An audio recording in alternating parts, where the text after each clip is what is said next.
तो दोस्तों हम देखते हैं कि स्वर संधि के 5 प्रकार फिर से एक बार देख लेते हैं, उसको बस एग्जाम्पल के तौर पे समझ लेते हैं। तो सबसे पहले देखते हैं दीर्घ संधि।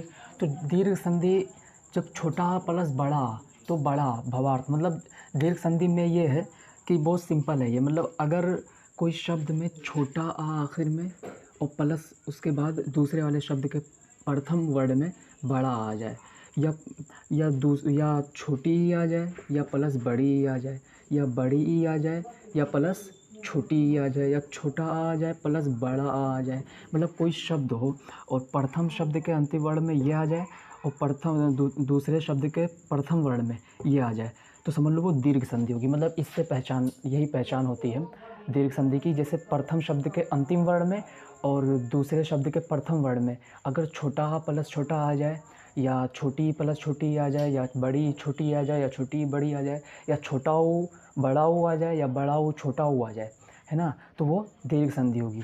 तो ऐसा ही जैसे छोटा ऊ प्लस बड़ा ऊ आ जाए, तो इसके सबके स्थान पर बड़ा ही बड़ा आएगा। जैसे ये बड़ा हो जाएगा, इसके स्थान पर बड़ी हो जाएगा, इसके स्थान पर भी बड़ी ही हो जाएगा, इसके स्थान पर भी बड़ा हो जाएगा और इसके स्थान पर भी बड़ा ऊ हो जाएगा। मतलब सभी स्थितियों में दीर्घ अक्षर दीर्घ वर्ण ही प्राप्त होगा, चाहे वो छोटा प्लस बड़ा हो, चाहे बड़ा प्लस छोटा हो, या छोटा प्लस बड़ा हो, या छोटी प्लस बड़ी हो, या बड़ी हो या छोटी ई हो, तो हर एक स्थान पर बड़ी ई आएगा और यही पहचान होती है दीर्घ संधि की, तो वो दीर्घ संधि होगा। मतलब ऐसे परीक्षा में पूछ लेता है कि इस संधि का विच्छेद करो और संधि का नाम लिखो। जैसे यहाँ पे कह दिया कि क्या है, जैसे भावार्थ की संधि विच्छेद करो, इस संधि का नाम लिखो, तो ऐसे ही संधि विच्छेद करेंगे। पहले हम इसमें देख लेंगे भावार्थ है इसका मतलब, और ऐसा संधि विच्छेद करेंगे कि कुछ उसका अर्थ निकले। मतलब दो शब्द निकलेंगे अगर संधि विच्छेद करेंगे, है ना। तो जब दो शब्द निकलेगा तो उसमें दोनों शब्दों में कोई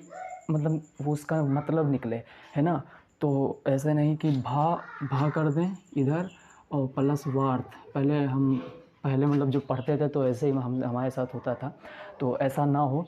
पहले ऐसे पता चले भाग का कोई मतलब ही नहीं होता, है ना। तो भाव का मतलब होता है भाव, जैसे कोई दाम, है ना, और अर्थ हो जाता है, अर्थ का मतलब, है ना। तो अगर ऐसी संधि विच्छेद को कि उसका मतलब निकले, उसके बाद फिर, है ना। तो दीर्घ संधि की यही पहचान है कि अगर प्रथम शब्द के अंतिम वर्ण में और दूसरे शब्द के प्रथम वर्ण में अगर छोटा प्लस बड़ा या बड़ा प्लस छोटा ये सब आ जाए तो समझ लो वो दीर्घ संधि है। उसके बाद फिर हम देखते हैं गुण संधि की पहचान कैसे करेंगे, मतलब गुण संधि कैसे पता करेंगे।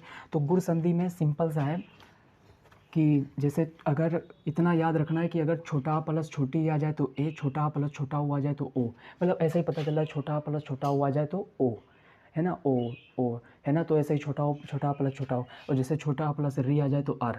जैसे अगर इतना ध्यान रखना है कि किस में, जैसे ए किस में है रहेगा, ये ना कन्फ्यूज़न हो कि यार वृद्धि संधि में ये तो नहीं रहेगा, मतलब ऐसा कन्फ्यूज़न ना हो। तो ये याद करना पड़ेगा कि अगर छोटा प्लस ए आ जाए तो छोटा प्लस छोटी आ जाए तो ए होगा, मतलब ऐसा इसे याद करना पड़ेगा। तो ये कौन सी संधि होगी, गुण संधि होगी।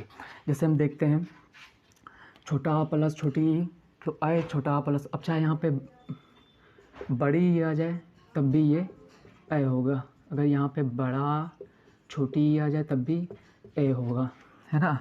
छोटा प्लस छोटा ओ आ जाए तब भी ओ होगा नहीं, बड़ा ओ आ जाए तब भी ओ होगा यहाँ पे, है ना। और बड़ा प्लस बड़ा ओ आ जाए तो ओ होगा। मतलब इतना तुम्हें ध्यान रखना होगा कि अगर छोटा प्लस छोटी आता है तो ये कौन सी संधि में आता है, तो ये गुण संधि में आता है, इसे इतना ध्यान रखना पड़ेगा, है ना। और फिर देखेंगे हम, सबसे पहले अगर पूछेगा, जैसे परीक्षा में पूछा जाता है कि जैसे गजेंद्र है तो इसका संधि विच्छेद करो और संधि का नाम लिखो, है ना। तो सबसे पहले देखेंगे कि इसमें कौन सी मात्रा लगी है ना। गजेंद्र में पहले गज अलग करेंगे, तो जब गज अलग करेंगे तो यहाँ पे छोटा आ मिल रहा है। उसके बाद फिर इंद्र, मतलब यहाँ पे ये ए हट जाएगा, यहाँ पे जब ए हटता है तो ई आ जाता है, तो यहाँ पे इंद्र हो जाएगा। इंद्र हो जाएगा तो यहाँ पे क्या मिल रहा है, छोटी ई, फिर मिलकर क्या हो जाएगा, ए। बस संधि विच्छेद कर देंगे।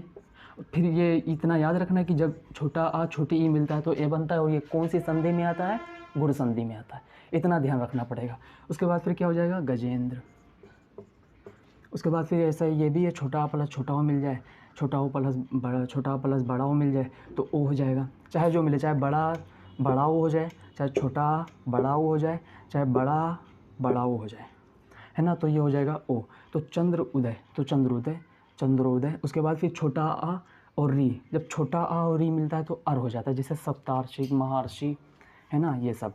जैसे सप्तार्षि, तो सप्त के छोटा आ और प्लस ये री है तो ये पूरा री उतर जाएगा। तो जब ये दोनों संयोग करते हैं तो अर हो जाता है, अर हो जाता है। देखो सप्तार्षिक, मतलब ये अर जाकर ऊपर लग जाता है, सप्तार्षिक, ये चीज़ यहीं पे लगी है तो सप्तार्षिक हो जाता है। तो इतना ध्यान रखना है कि अगर गुण संधि में कि अगर छोटा आ प्लस छोटी मिलता है तो ए, ये ना ध्यान, मतलब ये याद रखना, अगर वरना कन्फ्यूज़न हो जाती है कि यार छोटा प्लस छोटी मिलकर ए बनता है पर ये कौन सी संधि है। तो इतना ध्यान रखना है कि ये गुण संधि है। उसके बाद फिर हम देखते हैं वृद्धि संधि क्या है। वृद्धि संधि छोटा प्लस ए मिलकर आय होता है और लोकेशण। उसके बाद इसमें ये याद रखना है कि छोटा प्लस ए मिलकर आय होता है, छोटा प्लस ओ मिलकर आओ होता है, छोटा प्लस ओ मिलकर आओ होता है, मतलब बड़ा प्लस ओ मिलकर आओ होता है ना। तो जैसे मतलब चाहे जो आ जाए, चाहे बड़ा आ जाए चाहे ए आ जाए तब भी आय होगा, छोटा प्लस ओ आ जाए तो तब भी आओ होगा।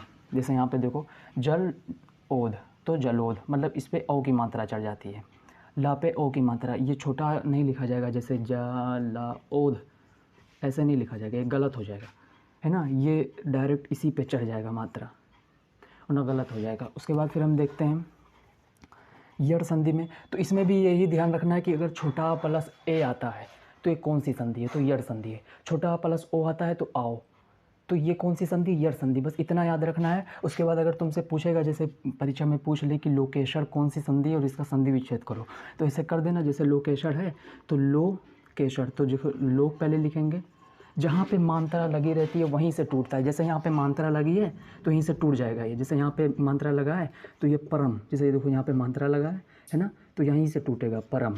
उसके बाद फिर प्लस लगा देंगे तुरंत, और यहाँ पे क्या लिख देंगे, औषध, औषध, है ना। उसके बाद फिर जब हम इसका संधि विच्छेद करेंगे तो याद रहेगा, याद कर लेना ये कि जब छोटा प्लस ओ मिलता है तो आओ होता है ना, आओ होता है। फिर ये भी याद कर लेना कि जब छोटा प्लस ओ होता है तो ये कौन सी संधि में आता है। सबसे मुख्य कारण यही है कि नहीं पता रहता, तो ये याद करना पड़ेगा कि जब छोटा प्लस ओ मिलता है तो कौन सी संधि होती है।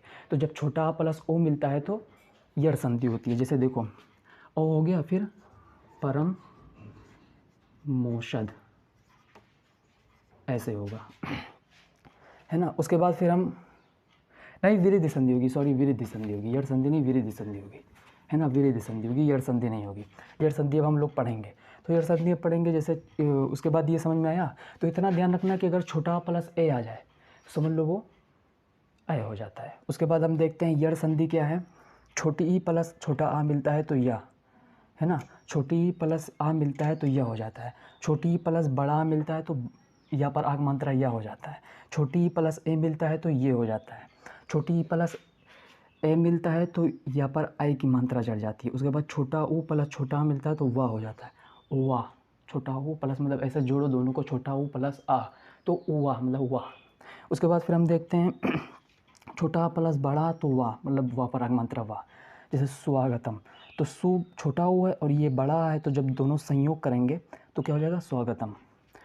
उसके बाद फिर हम देखते हैं जैसे यहाँ पे छोटा ऊ है तो अनुअय, अन्वय। तो इतना ध्यान रखना होगा जिसमें छोटी प्लस छोटा आ से, मतलब अब ये उल्टा हो रहा है। देखो यहाँ पे पहले यहाँ पे था छोटा आ तो इसके साथ संयोग करता था, अब ये इधर है, अभी इसके साथ संयोग कर रहा है। तो मतलब जब मिलेगा या वा का इसमें रिलेशन है, यड़ संधि में या और वा का रिलेशन है। तो इतना ध्यान रखना पड़ेगा, जब छोटी प्लस छोटा मिलता है तो कौन सी संधि होती है, तो छोटी चाहे बड़ी हो तो बड़ा या होगा, है ना। तो ऐसा ही समझ, जैसे छोटा ओ प्लस आ तो वाह। तो इसमें सबसे पहले जैसे तुमसे पूछ ले कि इत्यादि का संधि विच्छेद और संधि का नाम लिखो, तो इत्यादि का तो पहले इसमें देखेंगे कि कहाँ से टूट रहा है। तो देखो ये आधा है तो यहीं से टूटेगा, इति धन आदि, इति धन आदि, तो इसका क्या होगा, इत्यादि, इत्यादि होगा, है ना। उसके बाद देखो यहाँ पे जैसे छोटा, ये छोटी है प्लस छोटा बड़ा है, तो यहाँ पे या पर आग मात्रा या हो जाएगा। इतना ध्यान रखना कि जब छोटी बड़ा मिलता है तो या होता है, और ये कौन सी संधि है, तो यड़ संधि है। और यह निकल ही रहा है तो इससे कंफर्म हो जाएगा, तो या से यड़, या हो ना, यड़ संधि। तो यहाँ पे या हो जाएगा, ये भी या, है ना, तो इत्यादि हो जाएगा। उसके बाद फिर हम एक और बचा है अयादि संधि, तो उसे देख लेते हैं। उसके बाद फिर तो हम देखते हैं अयादि संधि बस केवल बची है, इसका एग्जांपल देखते हैं।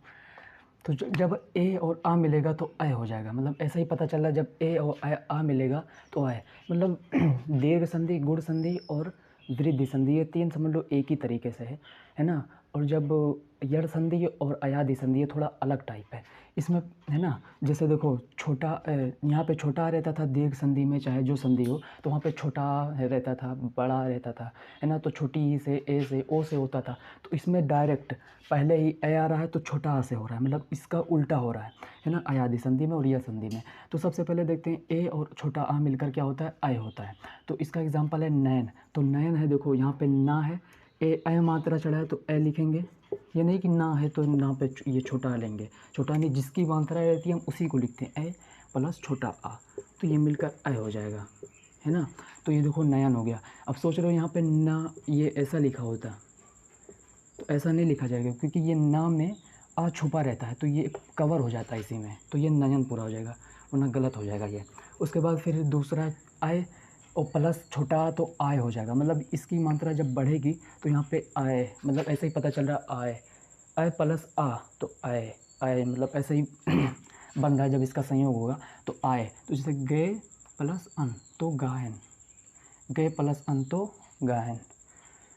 यहाँ पे भी मात्रा चढ़ गई, वरना नाइन यहाँ पे भी हो जाता जब यहाँ पे ए की मात्रा चढ़ी होती। तो जब यहाँ पे ए की मात्रा नहीं चढ़ी है तो यहाँ पे भी बड़ा की मात्रा नहीं चढ़ेगी। उसके बाद फिर ओ प्लस ई तो क्या बनेगा, अभी, ओ ई मतलब अभी, इनका संयोग करो ओ ई, वही अभी। तो पो धन इत्र तो पवित्र, पो मतलब समझो ओ और प्लस छोटी ई, है ना, छोटी ई है ही है, तो ओ ई मतलब इनके संयोग से ओ ई मतलब अभी हो जाता है। तो अभी वही पवित्र, और ये आ जाकर उसी में जुड़ जाता है तो हो जाता है पवित्र। उसके बाद औ प्लस इन, तो इतना इसमें ध्यान रखना है कि अगर ए प्लस आ आएगा समझ लो ये अयादि संधि है, और इससे क्या बनेगा, आय बनेगा। उसके बाद फिर औ प्लस ई देखते हैं तो आवी हो जाएगा, इसी प्रकार नौ इक। उसके बाद फिर औ प्लस ओ ऊ छोटा ओ देखते हैं तो आओ भौ उक, मतलब भौ जिससे औ, इसका ओ ले लेते हैं, और छोटा ऊ तो छोटा ओ ले लेते हैं इसका, तो ये मिलकर आओ। तो ये देखो बड़ा आ है, अगर छोटा आ होता तो यहाँ पे मात्रा हट जाती, तो यहाँ पे बड़ा है तो यहाँ पे भी मात्रा लगेगी, तो भा उक, तो ऐसे ही ये बनेगा। उसके बाद बस तुम्हें इतना ध्यान रखना है कि जैसे संधि विच्छेद कर रहे हैं तो प्रथम का अंतिम वर्ण और दूसरे का प्रथम वर्ण पहले देखेंगे, उसके बाद फिर कौन मतलब उसके बाद उसको अलग करेंगे, ऐसा अलग करेंगे कि उसका कुछ मतलब निकले। उसके बाद फिर हम देखेंगे कि मतलब क्या क्या टूट रहा है, तो देखेंगे कि इसमें छोटा आ की मात्रा है कि छोटी की मात्रा है, किस चीज़ की मात्रा है, ए की मात्रा है ना, तो वो देखेंगे। उसके बाद फिर उसका संधि विच्छेद करेंगे, फिर हमने बताया है ना, तो वैसे ही संधि मतलब नाम लिखना उसका, है ना। तो इतना ध्यान रखना कि जहाँ से मतलब जैसे मात्रा कहीं पे लगी है, किसी चीज़ की मतलब मात्रा लगी है ना, तो वहीं से वो जैसे प्रत्येक है, प्रत्येक, तो जहाँ पे मात्रा लगी है वहीं से टूटेगा। जैसे यहाँ देखो मात्रा लगी है और यहाँ पे आधा है अक्षर, तो इसका मतलब प्रति धन एक, ये देखो यहाँ पे टूटा ना, मतलब जिस शब्द में जहाँ से मात्रा लगी होती है वहीं से वो शब्द टूटता है, और जब टूटता है तो उसका मतलब भी निकलता है। अब देखो ये कौन सी संधि होगी, ये देखो छोटी ई इसका प्लस ए, तो क्या बनेगा, क्या बनेगा, ये बनेगा। और ये कौन सी संधि होगी, यड़ संधि होगी, क्योंकि जब यह आ जाए, इतना भी ट्रिक रखना कि जब यह आ जाए समझ लो वो यड़ संधि है। तो आज के लिए इतना ही, है ना, और नहीं समझ में आएगा तो फिर से देख लेना, है ना, और कमेंट कर बताइए कि कैसा लगा, है ना, सब्सक्राइब कर दीजिए चैनल को। तो आज के लिए इतना ही, फिर मिलते हैं अगली वीडियो में। Thank you.